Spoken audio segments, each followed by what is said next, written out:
Hello everyone, welcome back to my channel and Happy New Year. In honor of the first Taco Tuesday of 2021, I am making a seafood taco feast. So if you want to see how to make all of the different recipes, keep on watching.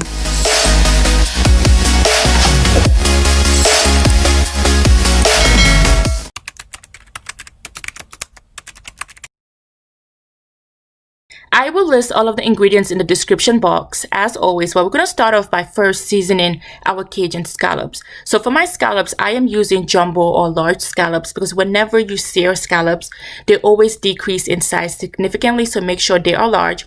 And then for my seasoning, I'm using Cajun seasoning, some paprika, Old Bay, Tony's Creole seasoning, some Étouffée, minced garlic, and a little bit of black pepper.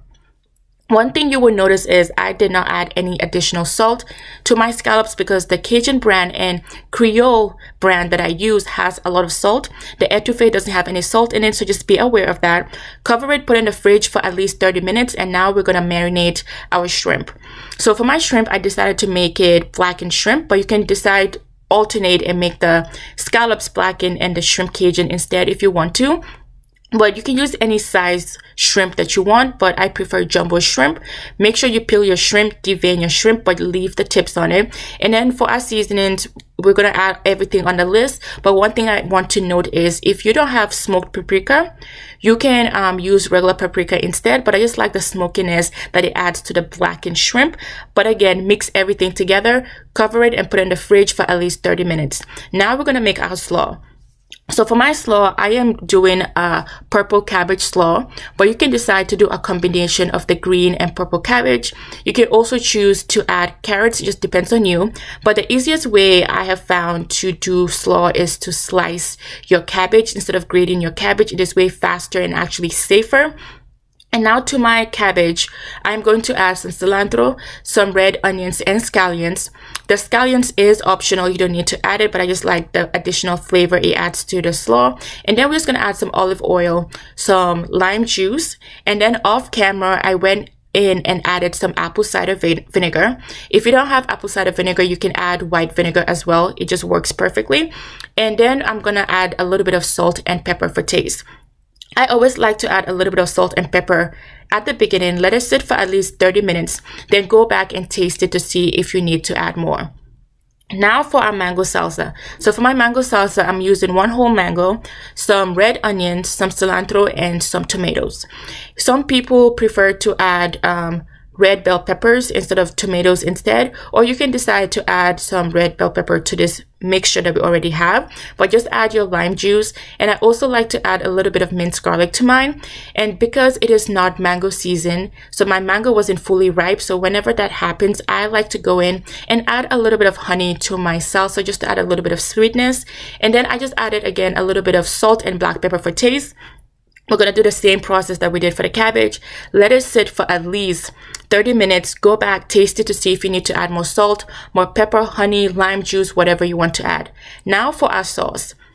The first sauce I am making is the cilantro lime cream sauce, and all we need is some mayo, some sour cream, cilantro, lime juice, some garlic cloves, salt, and pepper for taste. And I like to put a little bit of salt and pepper at the beginning, blend my sauce, then taste it to see if I need to add more.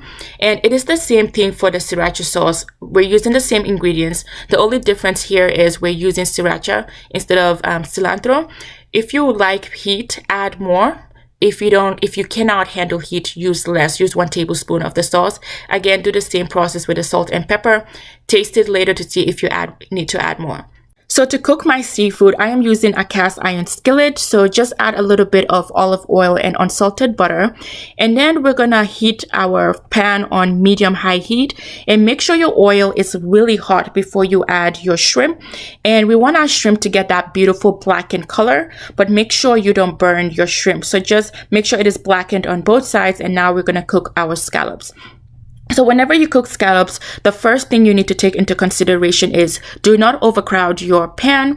And the second thing is you want to social distance your scallops. So whenever you overcrowd your pan or your scallops are touching, the scallops will release a lot of liquid. You don't want that. My pan, it was new and my seasoning kept on sticking to the bottom of my pan. It is okay. Just sear your scallops, and once you're done, we're gonna poach our lobster. So I am using 4 medium-sized lobster. You can use any lobster of your choice, but we're gonna use our lobster to make poached lobster. It is so delicious. But let that cook in boiling water for about 5 minutes. And once you're done, you're gonna chop your lobsters in any desired size that you want. I like mine to be chunky. But now in a cast iron skillet, I am just adding half a stick of unsalted butter. And I like to use unsalted butter because I like to control the salt content. And once your butter starts to melt, about 50%, we're going to go in and add our garlic.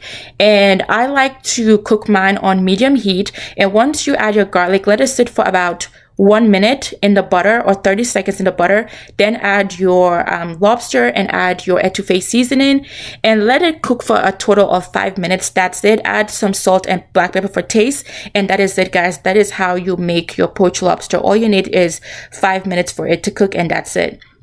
Now to toast our tortilla. You can use corn or flour tortilla, whatever you like. But one thing I like to do to add crunch and make it fresh is to heat mine up in a griddle. And I like to add a little bit of vegetable oil. That's the trick to get it crunchy and get it to give you that beautiful homemade texture or taste. And that is it, guys. This is the full recipe.